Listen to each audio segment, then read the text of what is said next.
Ngayong episode ng Balitang China, pag-uusapan natin ang isang eksenang parang pinagsamang disaster movie, political comedy at apocalyptic weather report. Sa Jiangsu, China, bumagsak ang pinakamalakas na hailstorm sa loob ng 30 taon. At hindi ito simpleng ulang yelo lang na parang, uy malamig. Hindi mga kababayan, ito yung tipong pagbukas mo ng bintana, pakiramdam mo nasa firing range ka na. Sa ilang lugar, tumagal ng halos 30 minutos ang walang tigil na pagbagsak ng yelo. Ang laki raw ng tipak, parang shiitake mushroom na hinati sa gitna. Sa Pilipinas, isipin mo na lang na may bumabagsak na lumpiang Shanghai na gawa sa bato, ganoon kalala. Sa social media ng China, makikita mo ang mga tipak ng yelo na tumatama sa tubig na parang bala sa action movie. Kapag naman sa bubong o semento bumagsak, tumatalbog pa pabalik na parang may galit sa mundo. Sa Lianyungang, may residente na nag-video ng kotse nila pagkatapos ng bagyo. Aba, iyong sasakyan mukhang pinaglalaruan ng 50 tambay na may baseball bat. Wala nang matinong parte, lahat may yupi. Kung sa Pilipinas yan, baka sabihin ng insurance company, "Sir, total emotional damage na po ito." At syempre, hindi mawawala ang classic reaction ng ordinaryong tao. May residente sa Guanyun na nagsabi na sa buong buhay niya, ngayon lang siya nakakita ng ganoong kalakas na hailstorm. Sabi niya, akala ko katapusan na. At honestly, kung may yelong kasinlaki ng itlog na bumabagsak mula sa langit habang nanginginig ang bubong mo, pati kaluluwa mo magre-resign na rin. Pero mas masakit kaysa sa sirang kotse at bubong ang sinapit ng mga magsasaka. Sa Yandu, isang netizen ang nakatanggap ng video mula sa kanyang mga magulang. Yung taniman ng rapeseed, bagsak lahat. Isang taon ng paghihirap, isang iglap lang.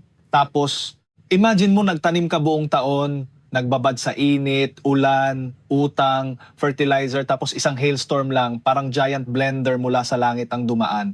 May mga magsasaka na literal nawalan ng kabuhayan overnight. Sa Hawaii naman, halos 90 raw na watermelon greenhouses ang wasak. Yung mga pakwan, imbes na binibenta sa market, naging watermelon shake sa bukid. Free nga lang, pero wala namang customer. At dito na nagsimula mag-init ang ulo ng mga tao online. Marami ang nagtatanong, nasaan ang science?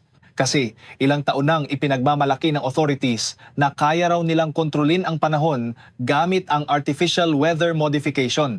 Iyong tipong kaya raw nilang paulanin o pigilan ang hail. Kaya tanong ng netizens, kung kaya ninyo, bakit hindi ninyo ginawa? Ayan na naman tayo sa paboritong slogan ng modernong gobyerno, may artificial intelligence tayo.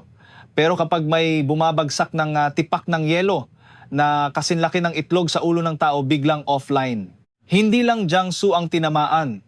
Sa Yunnan, may residenteng nag-video habang binubutas mismo ng hailstones ang bubong nila. Hindi ito simpleng tulo ng ulan. Literal na may mga piraso ng bubong na nahuhulog sa loob ng bahay. Iyong pamilya nagtago sa ilalim ng mesa, pati aso nila nanginginig sa takot. Yung aso siguro iniisip, "Boss, hindi ito kasama sa kontrata ko bilang bantay." Sa Guangdong naman, may netizen na nagsabing pati mga manok nila namatay dahil sa lakas ng hailstorm. At doon mo marirealize, mula Hilaga hanggang timog ng China, parang naging open world survival game na ang weather. Noong 2021 deadly flood sa Sengzhou. Noong 2022 sobrang init at drought sa Sichuan at Chongqing. Noong 2023, massive floods naman sa Beijing, Tianjin, Hebei area. Ngayon, hailstorm, thunderstorm, strong winds, weird cold snaps, parang yearly subscription package ng sakuna. At ayon sa mga meteorologists, lumalala raw talaga ang climate instability dahil sa global climate change. Pero dagdag pa roon ang mabilis na urbanization ng China. Sobrang daming concrete, sobrang konting green spaces, kaya nagiging giant oven ang mga lungsod. Kapag may abnormal weather, amplified lahat. Sa madaling salita, habang busy ang mga developer gumawa ng mas maraming kondo at expressway, nakalimutan nilang kailangan din pala ng drainage at puno. Resulta, kapag may bagyo, parang washing machine ang buong city. Pero teka, habang ang Southern China binabayo ng hailstorm, ibang klaseng problema naman ang bumalot sa northern provinces gaya ng Shandong, Hebei, Henan at Beijing. Hindi yelo, hindi ulan, kundi flying poplar fluff. Oo, yung puting himulmul mula sa poplar trees na parang snowstorm. Isipin mo, naglalakad ka lang papasok sa opisina tapos parang nasa loob ka ng higanting una na pinasabog. May netizens pa ngang gumawa ng tula tungkol dito. Sabi nila, "Welcome to Shandong." May bundok, may ilog, at may puting himulmol na sasampal sa mukha mo. Sa Beijing, may isang residenteng sobrang frustrado na sumigaw online. Sino ba ang may hawak dito? Hindi na ako mabubuhay ng ganito. At honestly, valid naman. Kasi imagine mo, naka-formal suit ka, papunta sa important meeting, tapos mukha kang bagong gulong sa cotton candy machine. May isa pang rider ng e-bike na nagsabing hindi na raw siya makabuka ng bibig habang nagmamaneho dahil siguradong makakalunok siya ng fluff.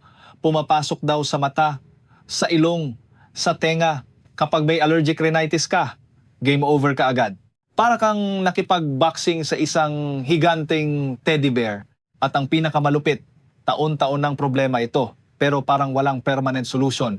Kaya marami ang nagsasabing ang tunay na issue rito ay hindi lang iyong fluff, kundi iyong attitude ng mga nasa taas. Sabi ng isang netizen, kapag hindi apektado ang mga decision maker, walang may pakialam. Pero kapag sila ang tinamaan, mabilis ang aksyon. Aray, direktang uppercut iyon. At totoo nga naman, baka iyong mga opisyal kasi, bahay, garage, kotse, opisina lang ang ruta araw-araw. Naka-aircon pa lahat. Hindi nila nararanasan yung ordinaryong tao na halos maging siopaw na sa dami ng lumilipad na himulmol. Ngayon, bakit ba may ganyang fluff? Ang poplar trees kasi ay may male at female versions. Yung female trees ang naglalabas ng cotton-like fluff tuwing spring. Noong dekada 60 at 70, nagtanim ng marami nito sa northern China dahil mabilis tumubo at mura. Panahong iyon ng matinding dust storms kaya priority ang mabilisang reforestation. Problema lang, ngayon matanda na ang mga puno at peak fluff production na sila. Kaya bawat spring, para talagang may annual snow apocalypse. At dito naging mas nakakatawa ang internet dahil coincidentally, nang bumisita si Donald Trump sa China, biglang nawala raw ang poplar fluff sa Beijing. Ay nako, hindi pinatawad ng netizens yan. May nagsabi, talagang powerful si Trump. Kahit iyong himulmul natakot. Iyong iba naman, baka allergic si Trump kaya sinanksyon pati fluff. May isa pang babae mula Hebei na nag-post, Trump, pagkatapos mo sa Beijing, dito ka naman sa amin, susunduin pa kita. Imagine mo yon, hindi ka na iniimbita dahil diplomat ka. Iniimbita ka dahil isa kang human mosquito coil laban sa poplar fluff. May netizen pa ngang nagsabi, noong nandito si Trump, malamig ang panahon, walang fluff, masarap huminga, baka dapat pahabain ang stay niya. Talagang kapag desperado ang tao, kahit weather control by celebrity, pinapatulan na. Pero hindi lang inconvenience ang dala ng fluff. Delikado rin ito sa sunog. Isang tao pa nga ang gumawa ng experiment. Sinindihan niya ang maliit na pile ng fluff sa open area. Aba, biglang nagliyab na parang gasolina. At ayon sa reports, marami ng sunog na konektado rito. May isang mahirap na magsasaka pa raw na nawalan ng mahigit 10 tupa dahil sa apoy na nagsimula sa poplar fluff. Kung sa piso natin i-convert, parang milyonaryo ka na tapos isang spark lang, ubos lahat. Sa Hubei naman, may factory na nilamon ng apoy. Ayon sa preliminary investigation, malaking bahagi raw ng fuel ng sunog ay iyong naipong fluff sa paligid. Parang white gunpowder kumbaga. Sa Shanxi, isang hotel banquet hall naman ang nasunog. Makapal na usok, nagtatakbuhang tao, sirena everywhere. Sa Handan, isa pang malaking complex ang nagliyab. Dahil dikit-dikit ang warehouses at tindahan, mabilis kumalat ang apoy. At kahit sa Guangdong, may plastic pellet factory ring na sunog ng matindi. Sa social media, sunod-sunod ang videos ng giant fireballs at makapal na usok. Kaya maraming Chinese netizens ang nagsimulang bumaling sa traditional beliefs at prophecies. May ilan nagsasabing hindi na raw simpleng natural disaster ito. Parang heaven's punishment na raw dahil sa dami ng problema sa lipunan. Dito na pumapasok yung tinatawag nilang red horse, red sheep calamity sa traditional Chinese metaphysics. Ayon sa ancient beliefs, kapag sobrang lakas ng fire element at nawawala ang balanse, dumarami raw ang sunog, kaguluhan at disasters. At syempre, online, maraming nag-uugnay nito sa kasalukuyang sitwasyon ng China, economic slowdown, climate disasters, social frustration, fires, floods, pandemics, parang lahat sabay-sabay. May ilan pang nagsasabing ang sobrang focus sa infrastructure at control ay nagresulta sa mas mahinang resilience ng ordinaryong tao. Sa madaling salita, maganda nga ang skyline, pero kapag may sakuna, kawawa pa rin ang common citizen.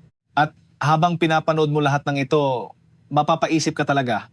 Sa panahon ngayon, may AI, may facial recognition, may smart cities, may robots, Pero isang hailstorm lang o isang kumpol ng lumilipad na fluff, parang helpless pa rin ang tao. Parang modern life talaga ngayon, no?